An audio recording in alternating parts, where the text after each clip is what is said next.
बड़ी खबर का रुख कर रहे हैं। दिल्ली क्राइम ब्रांच को बड़ी कामयाबी मिली है। इंटरस्टेट ड्रग सप्लाई नेटवर्क पर शिकंजा कसा गया है। मुख्य ड्रग सप्लायर को गिरफ्तार कर लिया गया। 2 एनडीपीएस केस में फरार कुख्यात तुषार गिरफ्तार किया गया है। हाई प्योरिटी हेरोइन सप्लाई का मास्टरमाइंड निकला आरोपी तुषार।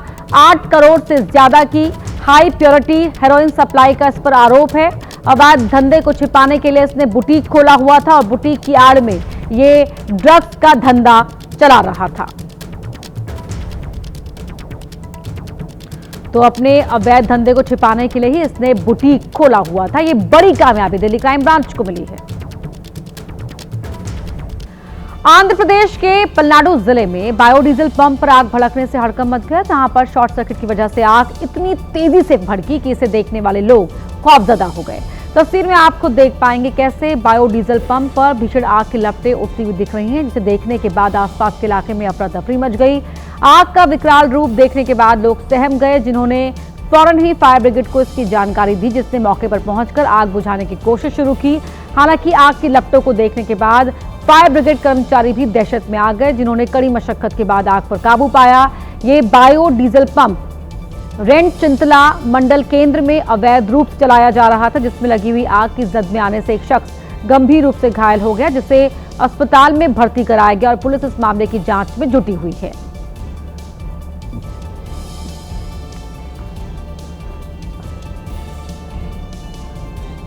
और अब खबर कन्याकुमारी से, जहां समुद्र किनारे उगते हुए सूरज को देखने के लिए सैलानियों का सैलाब उमड़ पड़ा। जहां बारिश के बाद भी लोग बड़ी संख्या में समुद्र किनारे उगते हुए सूर्य का आनंद ले रहे हैं। बता दें कि जिस तरह से दूसरे शहरों की आबोहवा खराब हो रही है, वहीं कन्याकुमारी का AQI बहुत कम है। यही वजह है कि इन दिनों पर्यटकों के लिए कन्याकुमारी खास पसंद बना हुआ है। लोग अपने रिश्तेदारों और दोस्तों के साथ यहां साफ हवा का मजा लेने पहुंच रहे हैं।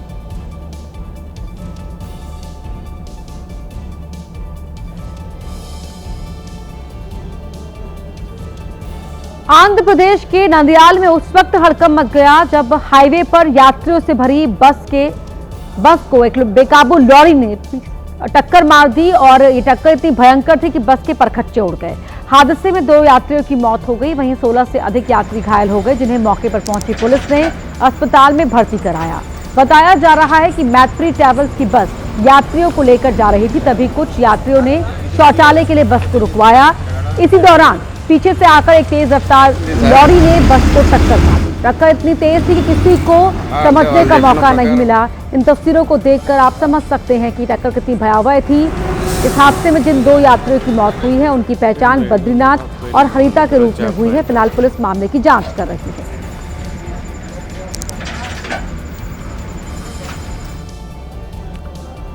और इस वक्त की बड़ी खबर का रुख कर रहे हैं। कोयला घोटाले में ईडी की बड़ी कार्रवाई देखने को मिली है। छापेमारी में 14 करोड़ रुपए से ज्यादा कैश गहने बरामद हुए हैं। पश्चिम बंगाल और झारखंड में ईडी ने यह छापा मारा है। दोनों ही राज्यों में 44 जगहों पर एक साथ की छापेमारी की गई है। मनी लॉन्ड्रिंग एक्ट के तहत ईडी की यह कार्रवाई देखने को मिली है। तो बड़ी खबर आपको बता रहे हैं, ये कोयला घोटाले में ईडी का ये बड़ा एक्शन, छापेमारी की गई है। 14 करोड़ रुपए से अधिक का कैश मिला है, गहने मिले हैं और पश्चिम बंगाल और झारखंड में ईडी ने ये छापा मारा है। दोनों ही राज्यों में 44 ठिकाने ऐसे हैं जहां पर ये छापेमारी की गई है। मध्य प्रदेश के मुरैना में उस वक्त अफरा तफरी मच गई जब MS रोड पर धान से भरी ट्रॉली में आग लग गई। ये पूरा दृश्य इतना भयानक था कि जिसने भी देखा उसके रोंगटे खड़े हो गए। लेकिन ये आग ट्रैक्टर तक पहुंचती उससे पहले ही किसान ने समझदारी दिखाते हुए ट्रैक्टर को ट्रॉली से अलग कर दिया, जिससे ट्रैक्टर जलने से बच गया। हालांकि ये सब करते हुए किसान ने अपनी जान का रिस्क ले लिया, क्योंकि अगर थोड़ी भी चूक होती, ट्रैक्टर के साथ किसान की जान पर बन आती। वहीं मौके पर मौजूद लोगों ने तुरंत ही फायर ब्रिगेड को इसकी खबर दी, जिसके बाद फायर ब्रिगेड ने आकर आग पर काबू पाया, लेकिन किसान का काफी नुकसान हो गया।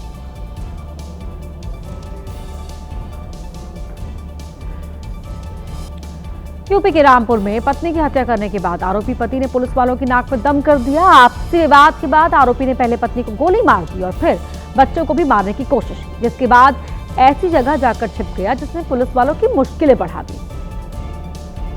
गोली की आवाज और घर में मचे शोर के बीच आरोपी की तलाश की जा रही है। थोड़ी देर बाद रामवीर नाम का आरोपी पड़ोसी की छत पर तमंचा लेकर बैठा दिखाई दिया। बड़े साहब आ गए अब। अपने दिल की बात बता दे, कोई किसी भी तरीके की। बताओ रामवीर, क्या कहना चाह रहा हूँ? अच्छा तमंचा फेंको, मैं ऊपर आता हूँ। पुलिस लगातार आरोपी को तमंचा फेंकने और छत से नीचे उतारने की कोशिश कर रही थी। देखिए सीओ मैडम भी आ गए हैं, ये सारा आगे रामपुर बड़े साहब आ गए। देखिए कोई दिक्कत है भैया, बात रख। बताओ कब तक खड़े रहोगे वहाँ? जानकारी मिलते ही सीओ और दूसरे अधिकारी पहुंचे। रिश्तेदारों को बुलाया गया। पुलिस और परिजन घंटों आरोपी को नीचे उतारने की कोशिश करते रहे। अपनी पत्नी शीला की गोली मारकर के हत्या कर दी गई। इस संबंध में विधिक कार्रवाई की जा रही है। जहां तक अभियुक्त का सवाल है, अभियुक्त घटना कारित करने के बाद एक छत पर चढ़ गया था और उसको सेफली उस छत से उतार लिया गया। पुलिस ने आरोपी को जेल भेज दिया है। हत्या की वारदात रामपुर के थाना सैफनी इलाके की है। दिल्ली के पास ग्रेटर नोएडा में दबंगों की गुंडागर्दी देखने को मिली। दबंगों ने मामूली विवाद के बाद छात्रों पर धनाधन फायरिंग कर दी। गोलीबारी की घटना के बाद से ही आसपास के लोगों में दहशत है। गोलियों की तड़तड़ाहट से ग्रेटर नोएडा एक बार फिर गूंज उठा। कुछ छात्रों पर दबंगों ने दनादन फायरिंग की, जिससे हड़कंप मच गया। ग्रेटर नोएडा में दबंगों के हौसले कितने बुलंद हैं, इसकी जीती जागती तस्वीर सामने है। दबंगों ने एक या दो गोलियां नहीं चलाई, बल्कि कई राउंड फायरिंग की। दबंगों के निशाने पर थी ये स्कॉर्पियो गाड़ी, जिस पर दबंगों ने अंधाधुंध फायरिंग की। गोली लगने से गाड़ी के शीशे चकनाचूर हो गए। फायरिंग के निशान गाड़ी के अंदर तक मौजूद हैं। गोली चलने के बाद आसपास लोगों में डर, दहशत का माहौल था। लोगों का कहना है कि मामूली कहा-सुनी के बाद विवाद हुआ, जिसके बाद दबंगों ने फायरिंग की और फरार हो गए। पुलिस उनकी तलाश में जुट गई है। राजस्थान के सीकर में अचानक सफेद धुआं आने से हड़कंप मच गया। लोगों को चंद मिनट बाद खांसी होने से सांस लेने में दिक्कत आने लगी। कोई कुछ समझ पाता इससे पहले लोग सुरक्षित जगह की ओर भागने लगे। इंडस्ट्रियल एरिया से सटे इलाके में एक स्कूल है, जहां के बच्चे सबसे ज्यादा प्रभावित हुए हैं। बच्चों ने जब वार्डन से सांस लेने में दिक्कत होने की शिकायत की, तो उन्होंने आग से निकला धुआं या फिर धूल समझा। लेकिन समस्या बढ़ती गई। आंख में जलन और एलर्जी की समस्या बढ़ी तो अस्पताल लेकर भागे। 10-12 बच्चे भी हैं, 15-20 हमारे मतलब मोहल्ले के जो महिलाएं हैं ना, महिला और बच्चों पे ज्यादा हुआ है इसका, जो या कोई उम्र में बुजुर्ग है उसके ज्यादा हुआ है ये। अस्पताल में भर्ती सभी बच्चों और स्थानीय लोगों की तबीयत ठीक बताई जा रही है। ऐसे लग रहा है शायद कोई गैस वगैरह, कहीं कुछ लीकेज या हो सकता है कोई बर्न वगैरह से भी कोई धुआं उठाओ, उससे इनको सांस लेने में सबको दिक्कत आई है। मरीजों की संख्या बढ़ने की आशंका के चलते अस्पताल में तैयारी पूरी कर ली गई है। अस्पताल प्रशासन का कहना है कि कई ऑक्सीजन बेड तैयार रखे हैं। यूपी के मेरठ में पुलिस और स्वाट की इनामी बदमाश शौकत उर्फ मोनी से मुठभेड़ हो गई। मुठभेड़ में बदमाश के दोनों पैरों में गोली लग गई। पकड़े गए बदमाश पर चेन स्नैचिंग समेत 50 मामले चल रहे हैं। मेरठ के पल्लवपुर में पुलिस की टीम चेकिंग कर रही थी। उसी दौरान उसे बाइक पर सवार एक संदिग्ध आता दिखा। पुलिस ने उसे रुकने को कहा तो वो वहां से भाग निकला। पुलिस और स्वाट की टीम ने उसका पीछा किया तो उसने फायरिंग कर दी। पुलिस की जवाबी कार्रवाई में संदिग्ध के दोनों पैरों में गोली लगी है और वो वहीं गिर गया। उसकी पहचान शौकत उर्फ मोनी के तौर पर हुई है। वो कई मामलों में वांछित था। फिलहाल घायल शौकत का इलाज अस्पताल में चल रहा है। एक शातिर किस्म का अपराधी है। इसके ऊपर 50 से अधिक मुकदमे पंजीकृत है। थाना पल्लवपुर में कुछ दिन पहले 2 चैन छिनैती की घटना कारित की गई थी, उसमें यह वांछित चल रहा था। कुछ दिन पहले ही शौकत ने मथुरा में तैनात एक सीओ की भाभी से मेरठ के पल्लवपुर में ही चेन लूटी थी, जिसके बाद पुलिस ने उसकी तलाश तेज कर दी थी। पुलिस ने शौकत से लूट के कई जेवरात और हथियार भी बरामद किए हैं। गुजरात के भावनगर से बड़ी खबर मिल रही है। महानगर पालिका ने मेगा डिमोलिशन अभियान चलाया, जिससे हड़कंप मचा हुआ दिखाई दिया है। यह अभियान अकवाड़ा से तलसमिया जाने वाले रास्ते पर चलाया गया है, जिससे जो भूमाफिया हैं वो दहशत में आ गए हैं। इस अभियान के तहत एक मदरसे को भी गिराया गया है, जिसमें 6 फ्लैट और 8 हॉस्टल के कमरे अवैध रूप से बनाए गए थे। साथ ही एक कंबाइंड हॉल और रसोई को भी पूरी तरह से ध्वस्त कर दिया गया है। इस कार्रवाई में 100 से ज्यादा पुलिस वाले तैनात रहे। नगर निगम ने 4 जेसीबी और 3 हिटाची मशीनों की मदद से अवैध निर्माण को जमींदोज कर दिया है और 1500 वर्ग मीटर सरकारी जमीन को खाली कराया। तो ये बड़ी कार्रवाई देखने को मिली है अवैध निर्माण के खिलाफ गुजरात में, जहां सरकारी जमीन को कब्जे से मुक्त कराया गया है। यहां एक मदरसा जिसमें हॉस्टल के 8 कमरे, रसोई, एक हॉल बनाया गया था। ये 2 तस्वीरें आपके टीवी स्क्रीन पर हैं। बरेली में भी मौलाना तौकीर रजा के करीबी मोहम्मद आरिफ की अवैध संपत्ति पर बुलडोजर एक्शन देखने को मिला है। बुलडोजर ने आरिफ की 16 दुकान और 3 मंजिला शोरूम को मिट्टी में मिला दिया। बरेली में बारादरी इलाके के साथ साथ पीलीभीत बाईपास पर बनी 16 दुकानों पर कार्रवाई की गई है। जैसे ही बीडीए की कार्रवाई शुरू हुई, आसपास के इलाकों में अफरा तफरी और दहशत फैल गई। बीडीए की टीम के मौके पर पहुंचते ही पुलिस ने पूरे क्षेत्र को चारों ओर से घेर लिया ताकि बुलडोजर की कार्रवाई में कोई रुकावट ना आए। और दूसरी तस्वीर गुजरात के भावनगर की है, जहां पर एक अवैध मदरसे पर 7 मशीनों से कार्रवाई की गई है। ध्वस्तीकरण की कार्रवाई के दौरान 100 से ज्यादा पुलिसकर्मी यहां गुजरात के भावनगर में मौजूद रहे।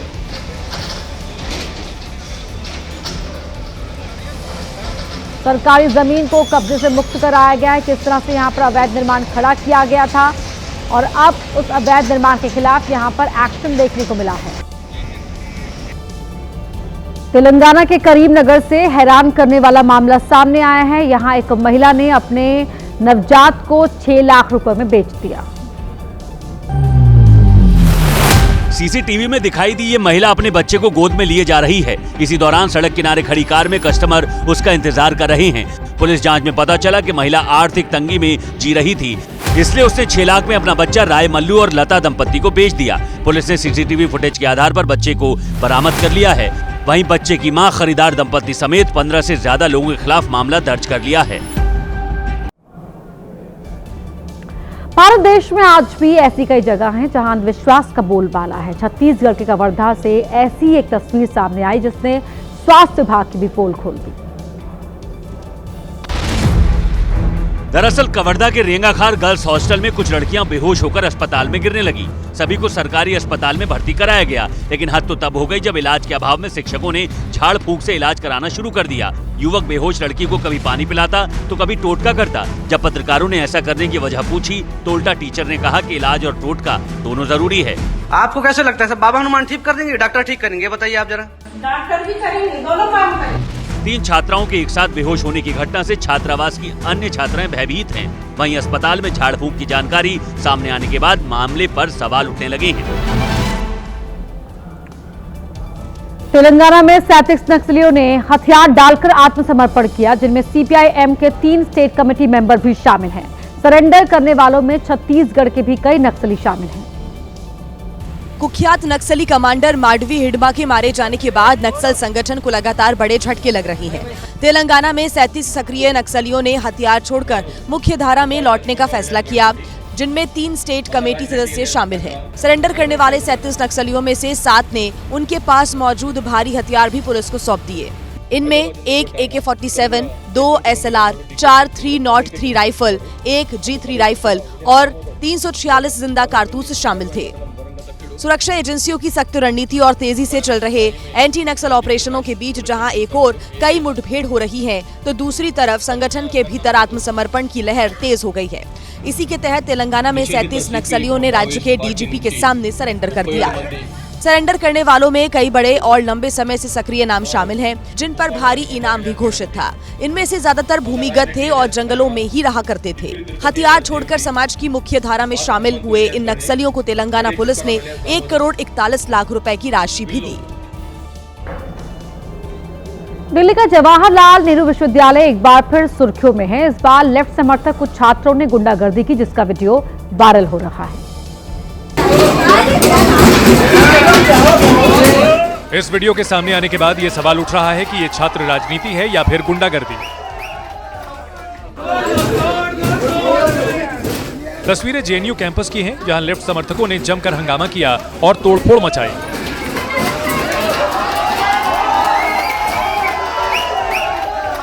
सुरक्षाकर्मियों के रोकने के बावजूद लेफ्ट समर्थक छात्र मानने को तैयार नहीं हुए और सरकारी संपत्ति को नुकसान पहुंचाया।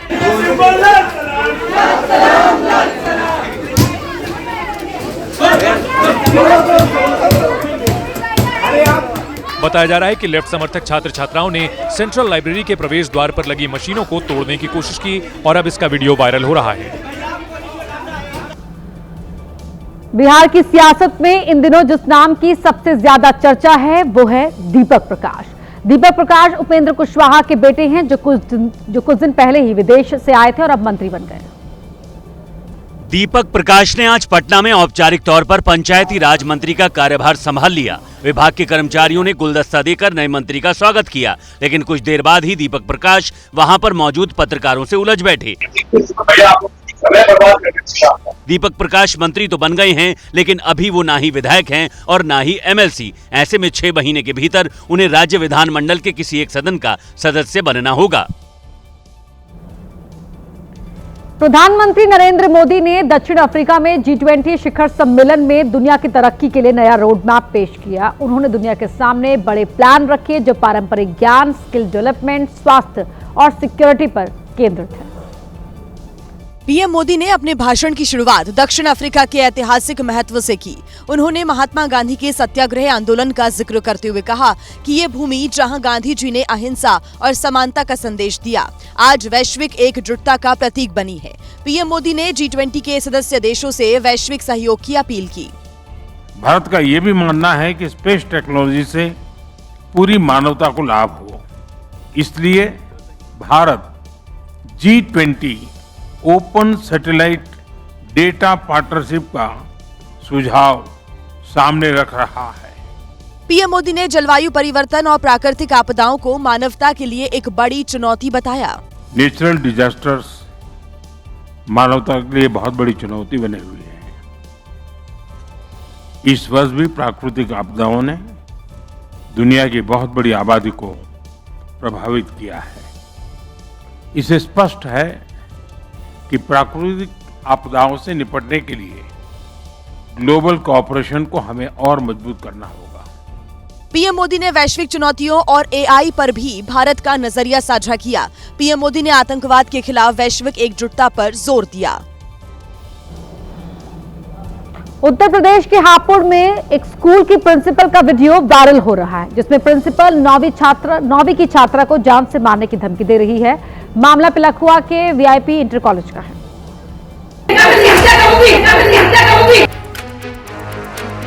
बौखलाई हुई, धमकाती हुई ये मैडम प्रिंसिपल के जिम्मेदार पद पर तैनात हैं, लेकिन भाषा गुंडों वाली है। जो करना वो कर लीजिए। तो आप ऐसे ही मारेंगी, आप ऐसे ही मारेंगी, आप ऐसे ही मारेंगी।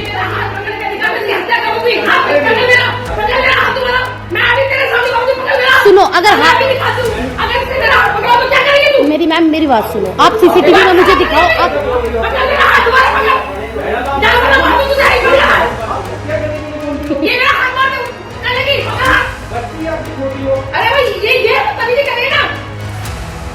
ये सब कुछ छात्रा के परिजनों के सामने हुआ। हालांकि अभी तक आरोपी प्रिंसिपल पर किसी भी तरह की कोई कार्रवाई नहीं हुई।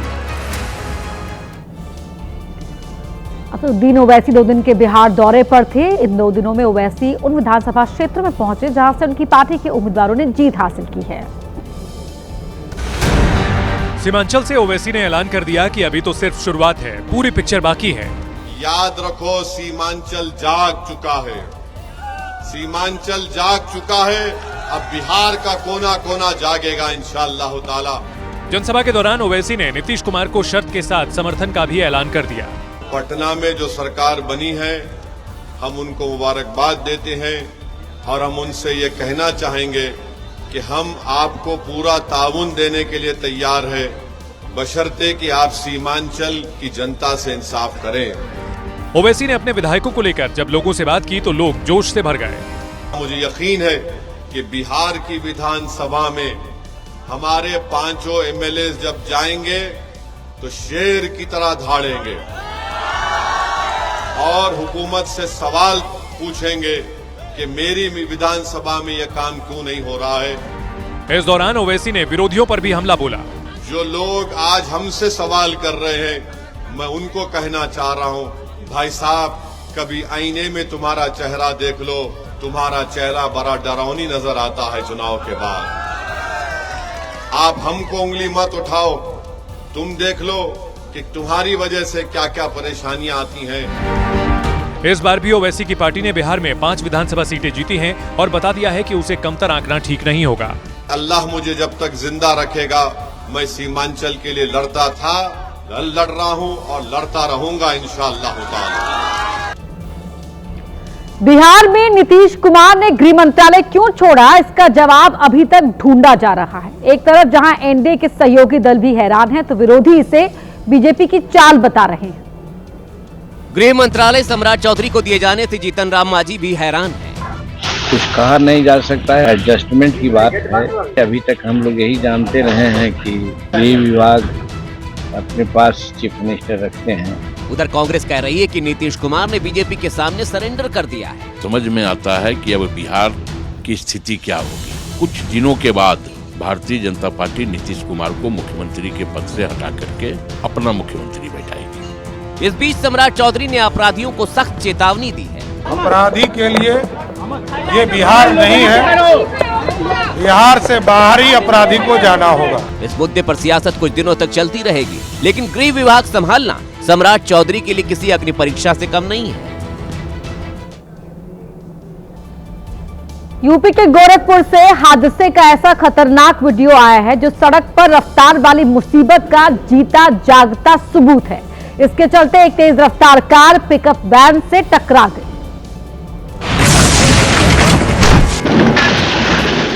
फिर वही हुआ जिसका डर था।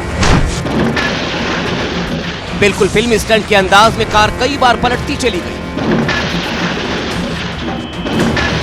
100 की बेकाबू स्पीड से दौड़ती कार ने पहले पिकअप को टक्कर मारी। पिकअप तो जोरदार टक्कर से ढलान की वजह से नीचे की ओर चली गई, लेकिन कार कई बार पलटी और फिर सीधी हो गई। जोरदार टक्कर से पिकअप में रखा सारा सामान फ्लाईओवर पर इधर उधर बिखर गया। बताया जा रहा कि बोलेरो का ड्राइवर गाड़ी वहां खड़ी करके फरार हो गया। यह हादसा बताता है कि गाड़ियां भगाइए, लेकिन काबू रफ्तार में, ताकि हाहाकार से बचा जा सके, जीवन बचाया जा सके। बिहार में महागठबंधन की हार ने बीजेपी को हमले का नया मौका दे दिया है। अब बीजेपी के कई नेता ये भविष्यवाणी कर रहे हैं कि दिल्ली का इंडिया गठबंधन टूटने के कगार पर है। ये दावा इस बार बिहार बीजेपी के अध्यक्ष और नीतीश सरकार में मंत्री दिलीप जायसवाल ने किया है। गठबंधन टूटने के कगार पर है। राहुल गांधी का नेतृत्व अब कोई स्वीकार करने को तैयार नहीं है और आप देख लीजिएगा बहुत जल्द ही इंडी गठबंधन में बहुत बड़ी टूट होने जा रही है। बीजेपी के नेता कह रहे हैं कि यह गठबंधन चुनाव के वक्त आपस में ही लड़ता रहा। जमीन पर कांग्रेस लड़ी नहीं, आपस में लड़ रहे थे। सीट बंटवारा हो या फिर आपसी समन्वय, बिहार चुनाव के दौरान महागठबंधन के अंदर आखिरी दिन तक मतभेद नजर आए थे।